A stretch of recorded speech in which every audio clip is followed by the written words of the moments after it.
locales de l'État, mais aussi nos députés à l'Assemblée nationale, que finalement, notre Union populaire, elle est forte de sa diversité, elle est forte de ses députés à l'Assemblée nationale et au Parlement européen. Et l'objectif, c'est qu'on revienne encore plus fort. Parce qu'on va pas se cacher, on est à Bordeaux, c'est sympa, le théâtre est sympa. Merci par ailleurs à la directrice du théâtre de nous accueillir. Je crois qu'elle m'a glissé qu'on était les seuls qu'elle accueillait. Merci Malika.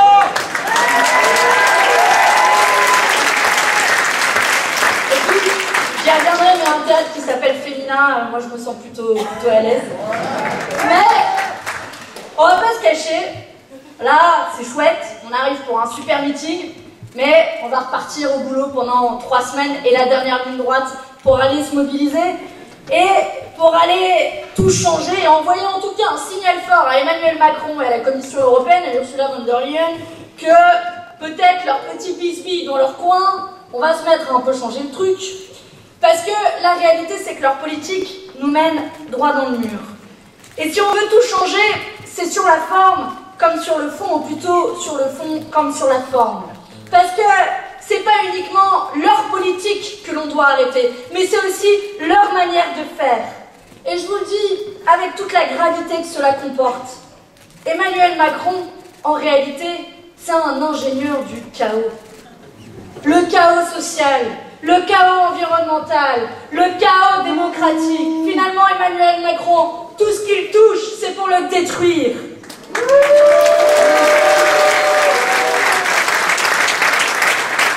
Et malheureusement, il nous l'a une nouvelle fois montré, avec sa terrible gestion de la situation en Nouvelle-Calédonie-Kanaky.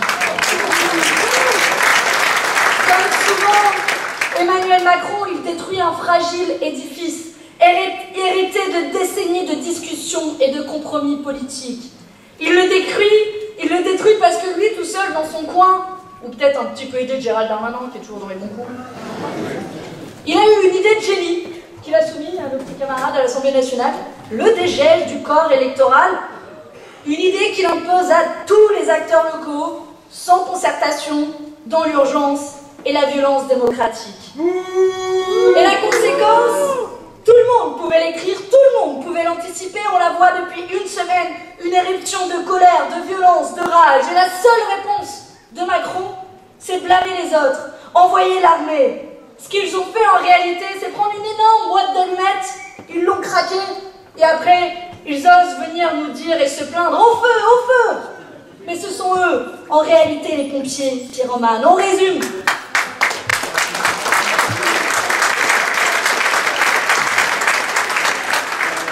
Détruire ce qui marche, imposer des idées catastrophiques, accuser les autres quand cela échoue. Je sais pas vous, mais moi, quand je vois ce type de comportement en entreprise, on appelle ça un manager toxique. Eh bien, en politique, c'est le macronisme.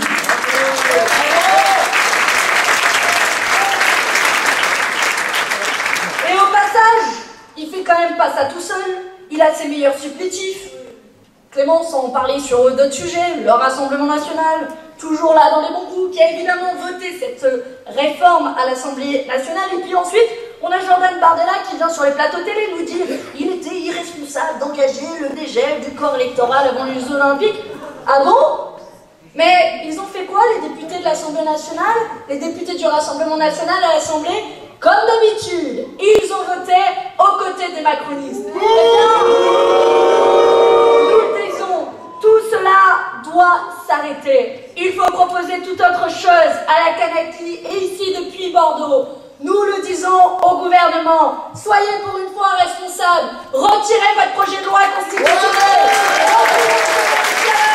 voilà ce qu'il faut faire, en Nouvelle-Calédonie, et partout dans le pays.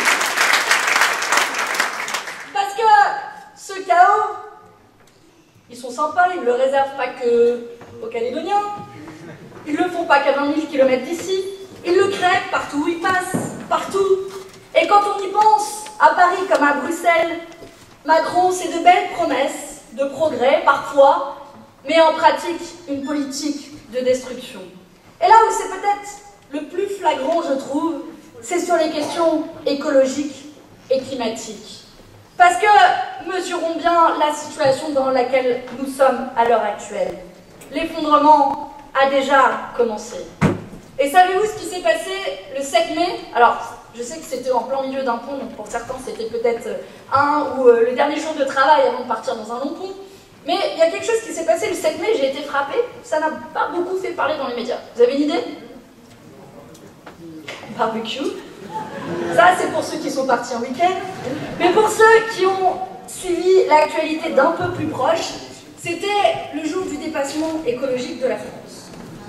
Vous savez, c'est le jour où on a consommé toutes les ressources que notre planète peut régénérer en une année. Et cette fois-ci, c'est passé dans l'indifférence la plus générale. Pour vous donner une idée, il y a 20 ans, c'était le 2 septembre. Un jour qui n'a cessé de reculer, d'année en année. Un jour qui matérialise aussi l'urgence d'agir. Et d'ailleurs, nous ne sommes pas le seul à le dire. Quand vous avez Antonio Guterres, le secrétaire général de l'ONU, qui n'en finit plus d'alerter, et qui dit « Nous sommes sur l'autoroute de l'enfer climatique, avec le pied toujours sur l'accélérateur ».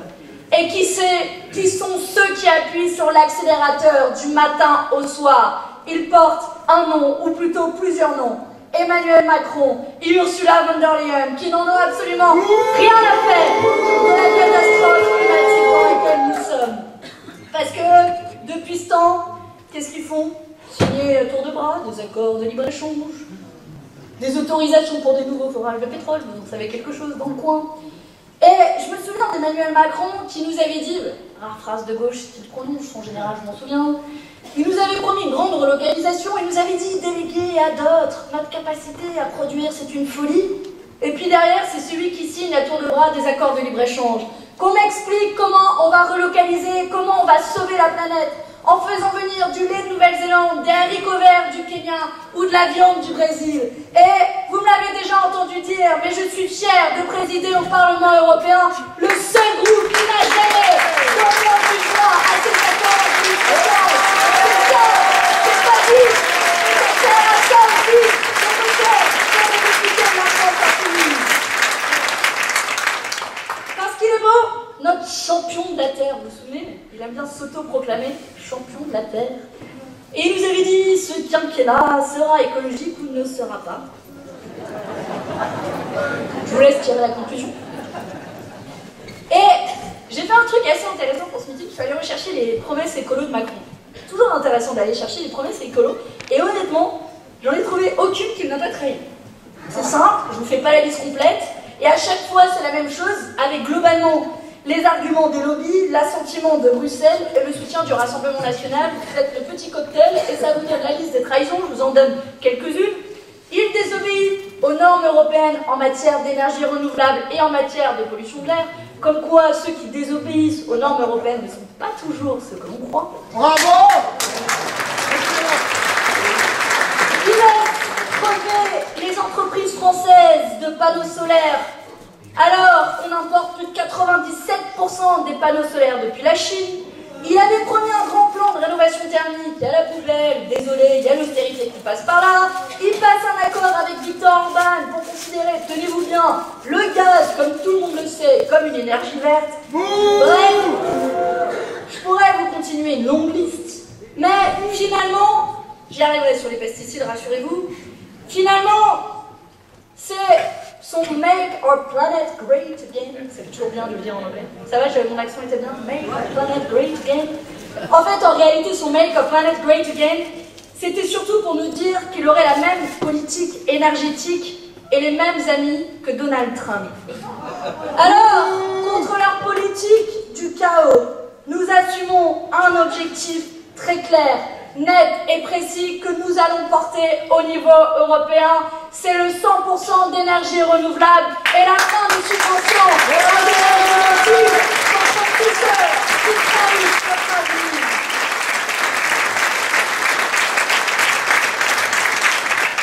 Et c'est précisément là que notre slogan prend tout son sens. Quand j'ai des journalistes qui viennent m'interroger, qui me disent qu'est-ce que vous voulez faire sur les questions écolo, alors je leur dis bon, vous avez 3 heures, on va tout changer. Rassurez-vous, le meeting ne va pas durer 3 heures. Quoique, on est bien ensemble, non? Non, rassurez-vous. Et j'étais ce matin à la gare de fret d'Ourcade, pour ceux qui connaissent un peu, et j'ai pu constater en pratique l'abandon du fret ferroviaire par notre pays, par l'Union européenne. Parce que c'est l'abandon d'une pièce maîtresse de la transition écologique qu'est la question des transports. Le rail, c'est le parent pauvre de la politique des transports. Au niveau européen, c'est simple, on investit 2 fois plus sur les routes que sur le rail en 2024, bonne idée. Et à Paris comme à Bruxelles, ils veulent faire quoi? Abandonner le fret SNCF, les trains de nuit, les lignes locales. Je l'ai vu, pour ceux qui connaissent la gare d'Ourcade, vous avez des tonnes de lignes qu'ils pourraient utiliser et qui sont aujourd'hui laissées à l'abandon. Parce que Ursula von der Leyen, la présidente de la Commission européenne, et Emmanuel Macron sont main dans la main pour tuer le fret SNCF. Ils l'ont ouvert depuis 2006 à la concurrence. Ils ont divisé par 2 la part de marchandises qui est transportée sur des trains, le nombre de cheminots du fret par 3. Résultat, en général, Emmanuel Macron, il aime bien se comparer. Alors comparons-nous. En France, seulement 10% des marchandises sont transportées sur des trains, quand c'est 20% à l'échelon européen. La honte. Et le pire dans tout ça, c'est le moment où ils ont une idée de génie, ils se disent « Ah bah tiens, on va démanteler encore plus le fret SNCF. » Et là-dessus, évidemment, pas de désobéissance autorisée à Bruxelles. Peu importe que le rail émette 9 à 14 fois moins de gaz à effet de serre que la route. Peu importe que ce démantèlement mette jusqu'à 520 000 camions supplémentaires sur nos routes. Peu importe la planète et l'avenir de l'humanité.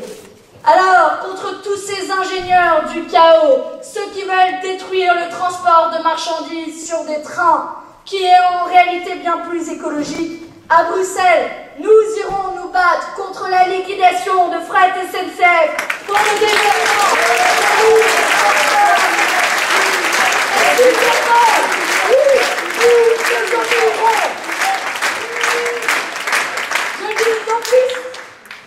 Mes petits copains, avant, on parlait du programme de la NUPES.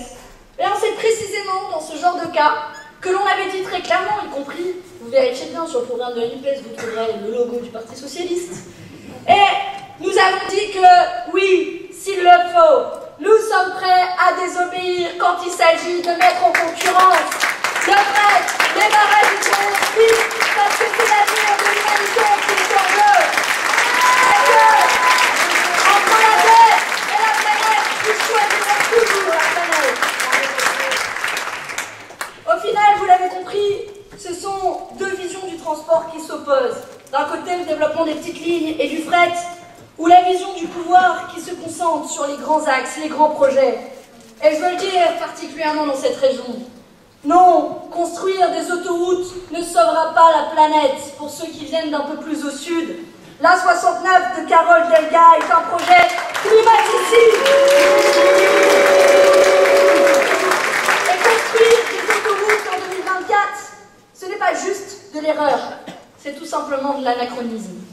Non, construire une LGV entre Bordeaux et Toulouse, hors de prix, qui détruit les animaux de la biodiversité n'est pas la solution. N'en déplaise aux présidents de région Rousset et Delga. Alors, nous porterons à Bruxelles l'abandon des grands projets inutiles et écocides et des investissements majeurs dans le futur. Et si on fait là aussi du développement, on sortira primaire et on reste en hiver. Et pour finir, sur cette ligne du chaos climatique, à Bruxelles, comme à Paris, ça ne s'arrête pas au transport. Il saccage aussi notre agriculture. Et là aussi, j'arrive à les promesses sur les pesticides. Macron nous avait promis la fin du glyphosate. Il a obtenu sa réautorisation. Pourtant, entre-temps, le glyphosate a été classé comme un cancérigène probable. Macron promettait une réforme de la politique agricole commune. Le premier truc qu'ils ont fait il y a quelques semaines, après, pour répondre à la crise du secteur agricole, c'est foutre à la poubelle les normes environnementales et absolument pas adopter les prix planchers rémunérateurs, qui étaient quand même la demande numéro 1 des agriculteurs. Ils promettent de préserver les ressources en eau, mais imposent par la violence les projets des méga-bassines qui réservent la ressource à une toute petite minorité d'exploitants. Alors oui, nous le disons et nous l'affirmons, il est temps de changer notre modèle agricole, d'en finir avec les pesticides qui nous empoisonnent la vie et de bifurquer vers un modèle agricole respectueux de la nature et de l'environnement, des animaux.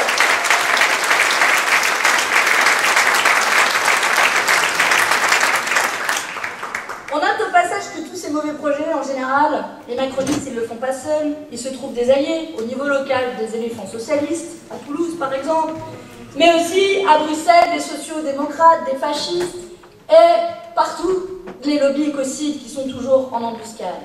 Et parmi ces solides alliés, il y a le Rassemblement National, toujours là quand il faut, pour reprendre des amendements de McDo par exemple, contre l'interdiction des emballages à usage unique, ou pour faire le relais total contre la taxation des super-profits des énergéticiens. Finalement, la seule chose qui empêche Bardella de remplacer Macron comme chouchou des lobbies, c'est qu'il est très souvent absent. Un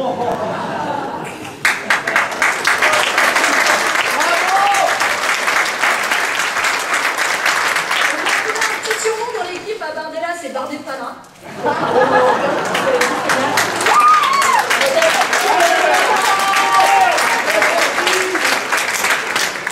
Vous voyez bien pourquoi, au cœur de notre bataille pour la transition écologique, et même si ça a déplu à quelques-uns, c'est la nécessité de chasser des institutions européennes, les lobbies qui bien trop souvent font la loi à notre place. Alors j'assume de dire que pas un seul candidat sur ma liste ne recevra le moindre euro, le moindre centime de lobby.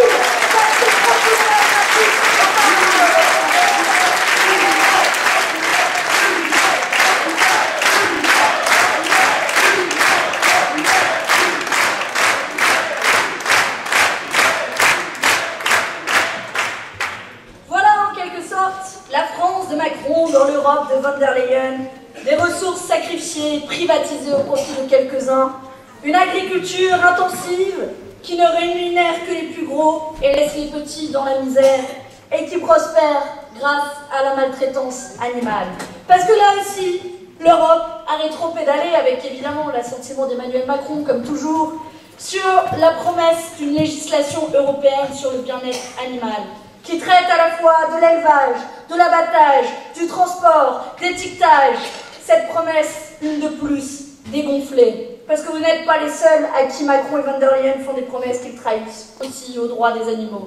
Alors, vous l'avez peut-être vu parce que ça a été publié il y a quelques jours, je suis fière d'être l'eurodéputée classée la première par l'association L214 pour la défense des droits des animaux.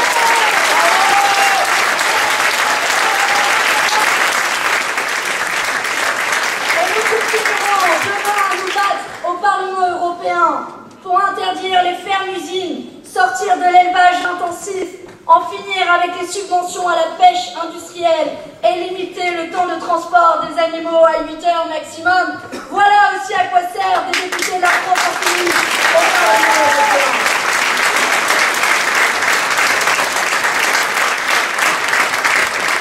C'est cette vision de l'écologie populaire pour laquelle nous nous battons. Parce qu'on l'oublie très souvent, les plus pauvres, les plus précaires, sont souvent les premières victimes du réchauffement climatique, toujours les premiers touchés par les maladies liées à la pollution de l'air, par la destruction de leur habitat par le changement climatique, par la destruction de leurs conditions de travail, par la vétusté de leur logement passoire thermique. Et il a été évoqué un peu avant moi la question de l'austérité budgétaire. Devinez quel est le premier budget dans lequel coupent les macronistes quand il s'agit de faire des coupes budgétaires? L'écologie. L'écologie, notamment la rénovation thermique des logements. 1 milliard d'euros en moins, rien que ça. Alors, contre leur coupe budgétaire qui sacrifie notre avenir, notre santé, notre agriculture, notre planète, je suis fière d'avoir mené la bataille au niveau européen contre l'austérité budgétaire parce que nous leur disons qu'en toute hypothèse, la dette ça se négocie, mais pas la planète.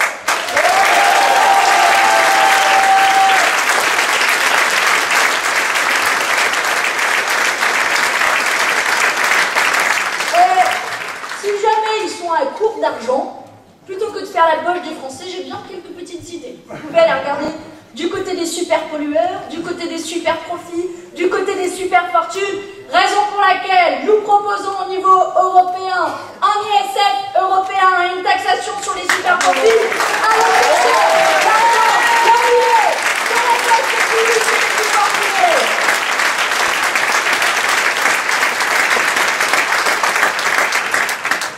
Bon, vous l'avez compris, je suis un peu en colère contre les promesses trahies par ce gouvernement, et comme il y en a un petit paquet, non pas que j'y ai cru, hein, rassurez-vous. Je ne pense pas qu'il y a beaucoup de gens qui aient cru dans cette salle, mais malheureusement cette colère, elle ne s'arrête pas aux enjeux climatiques. Est-ce que quelqu'un se souvient de la grande cause du quinquennat 2017-2022? Alors c'est pas les dividendes, j'y arrive. Quand on fait rétrospectivement, on aurait pu se dire l'enrichissement des plus riches, les dividendes, les violences policières. Mais non, vous avez raison, la grande cause affichée du quinquennat, c'était les droits des femmes. Alors là aussi, il a fait des grandes promesses. Comme sur le climat, il est arrivé un peu comme un intello, c'est le moment où en général il met son pull à col roulé. C'est le moment où il fait les promesses de gauche, ils sortent avec leur pull à col roulé, ils tournent la cravate. Le résultat, c'est que leur grande cause, on l'a tous vu, c'est devenu le grand oubli, ou plutôt la grande trahison. Et on n'a pas grand-chose à mettre à son bilan à Emmanuel Macron, si ce n'est aller. Je suis sympa, quelques stories de Marlène Schiappa sur Instagram avec des influenceuses. Non, il y a aussi la volonté, ouais, rends l'argent à Marlène Schiappa. Je suis d'accord. Bon, on peut le dire quand même, rends l'argent.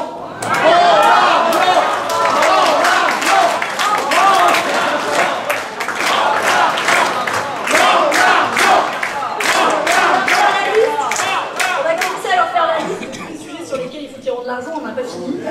Mais il y a un autre truc qu'on peut mettre à leur compte, c'est la volonté d'Aurore Berger de sucrer les subventions aux associations qui ne tiennent pas la ligne du gouvernement.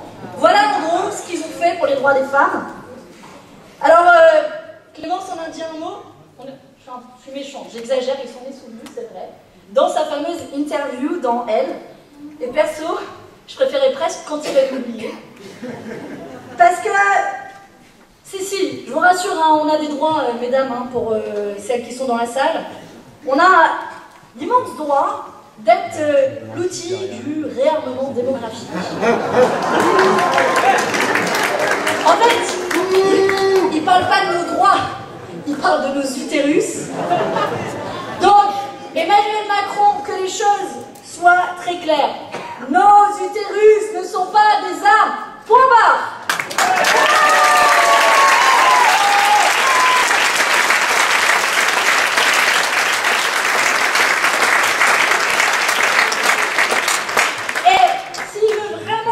La question de la natalité, pourquoi elle baisse? Parce que la fécondité baisse. Et pourquoi la fécondité baisse?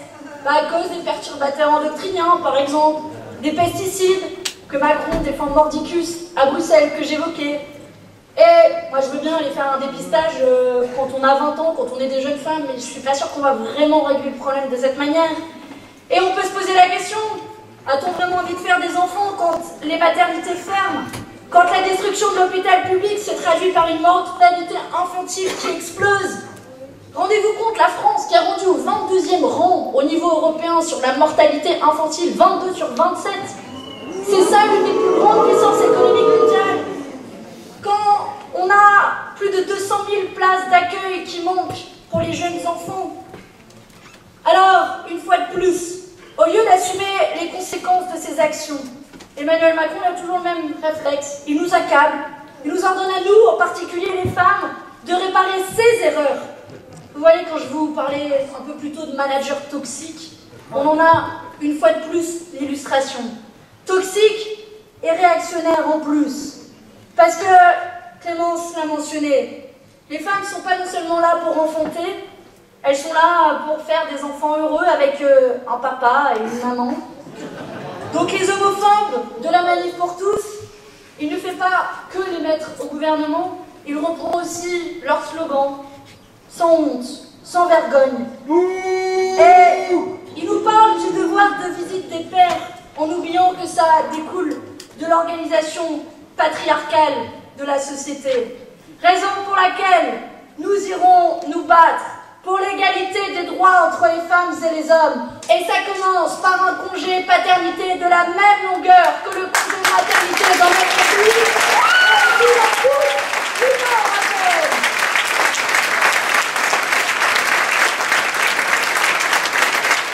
Et je vous laisse deviner qui s'y est opposé quand on l'a proposé au niveau européen. Macron lui-même, toujours là pour saccager les droits des femmes. De la même manière, nous nous battrons pour un grand plan d'investissement dans l'hôpital public et la politique de la petite enfance. Voilà comment nous allons nous battre pour réarmer notre pays, comme je l'ai dit, qui commence par réarmer nos hôpitaux publics. Mais notre bataille féministe ne va pas s'arrêter là. Parce que, vous le savez, partout en Europe, l'IVG est remise en cause. En Pologne, en Hongrie, en Italie, partout finalement, où l'extrême droite est au pouvoir, elle s'en prend aux droits des femmes. Ici, en Hongrie, en forçant les femmes à écouter le fœtus, le cœur du fœtus de leur enfant, avant de procéder à un avortement, en autorisant les anti-IVG à entrer dans les cliniques, en restreignant en pratique le droit à l'avortement, en laissant aussi les lobbies anti-IVG prospérer. Nous, députés au Parlement européen, alors qu'on vote très régulièrement sur le droit à l'avortement, vous savez ce qu'on reçoit? Des fœtus en plastique. Des fœtus en plastique. Et ce type de lobby qui prospère et qui sont encore très puissants au Parlement européen. Et la réalité, c'est que macronistes, mais aussi socialistes, ont porté une anti-IVG à la tête du Parlement européen. Évidemment, quand Marine Le Pen se cache à Paris sur le droit à l'avortement, Jordan Bardella, une fois où il est là, vote systématiquement contre le droit à l'avortement. Alors, chers amis, je veux vous le dire, nous en ferons une bataille capitale. Après avoir arraché, grâce à Mathilde Panot, l'inscription de l'IVG dans notre constitution française, nous allons nous battre pour inscrire le droit à l'avortement dans la charte des droits fondamentaux, pour que plus jamais l'avortement ne soit remis en cause dans notre continent.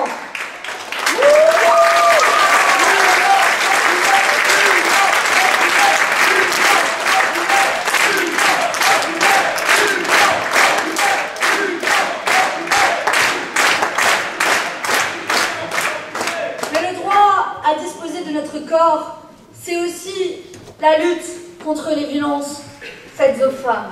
Et encore un beau domaine de trahison de la part d'Emmanuel Macron. On a dans notre pays 94% des plaintes pour violences sexuelles qui sont classées sans suite. Seulement 1% des violeurs qui sont condamnés. Une faillite de la République, mais aussi de l'Union européenne. Raison pour laquelle je me suis battue pendant toutes ces années de mon mandat pour instaurer une définition commune du viol qui prend en compte la notion de consentement. Et là aussi, devinez qui s'y opposait? Macron lui-même, avec son plus fidèle allié au niveau européen quand il s'agit de faire entrer les questions réac, Viktor Orban, lui-même le Premier ministre de la Hongrie. Alors, Emmanuel Macron, que ça vous plaise ou non, une relation sexuelle sans consentement est un viol, point barre. Et nous l'inscrirons dans le droit européen.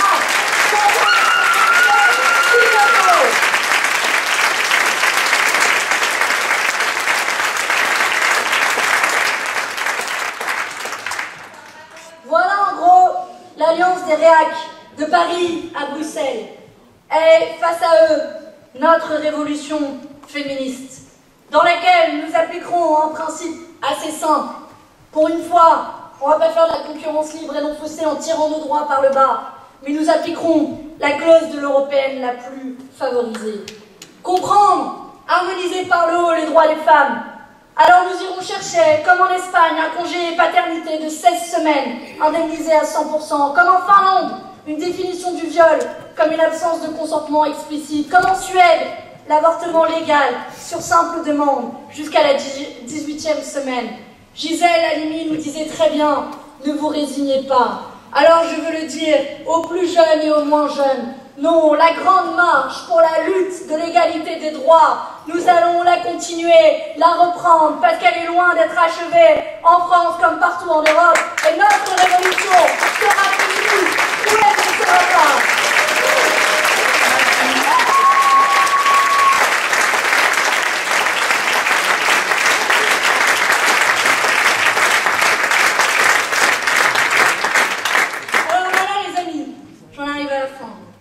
Il nous reste, parce que sinon si je continue sur les trahisons de Macron, on a encore 4 heures.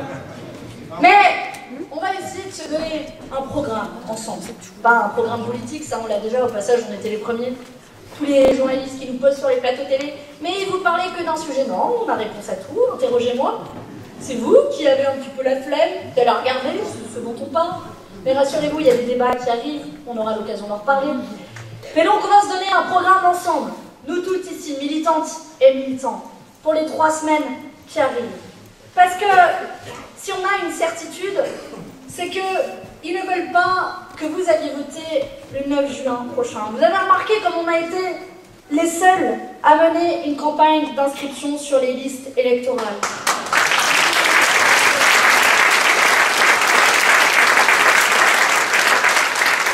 Le gouvernement ne l'a pas fait, les macronistes ne l'ont pas fait, l'extrême droite ne l'ont pas fait. Tous ont intérêt à ce qu'il n'y ait pas de mobilisation massive le 9 juin prochain. Pire encore, j'ai lu dans la presse qu'ils s'inquiètent du succès de notre campagne. Voici les termes avec lesquels ils en parlent quand même. C'est des propos légèrement insultants pour les jeunes, les précaires et les habitants des quartiers populaires qui se sont inscrits grâce à nous parce qu'ils ont écrit et ils les ont comparés à des chiens que l'on pourrait siffler. Oh. Comme si nous sifflions quelques personnes que ce soit ici ou en dehors de la salle. Voilà leur image de la démocratie. Eh bien, je vous le dis, soyez fiers, parce que s'il y a eu un regain d'inscription sur les listes électorales, c'est grâce à votre travail. Vous qui êtes allés faire du porte-à-porte, vous qui êtes allés chercher, vous qui êtes allés appliquer, soyez fiers, ils sont forts du peuple, les amis.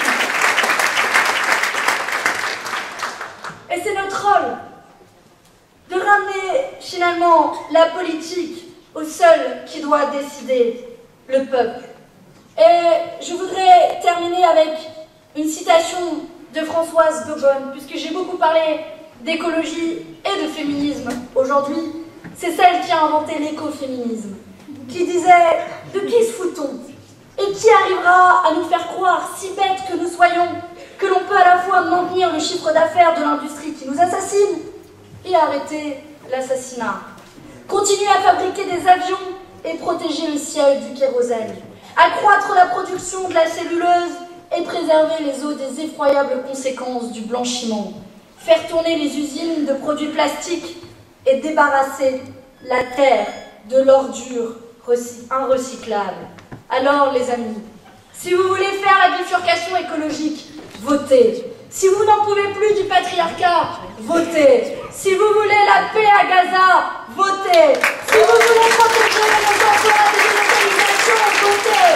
Si vous voulez une planète animale, votez. Si vous en avez marre de voir les services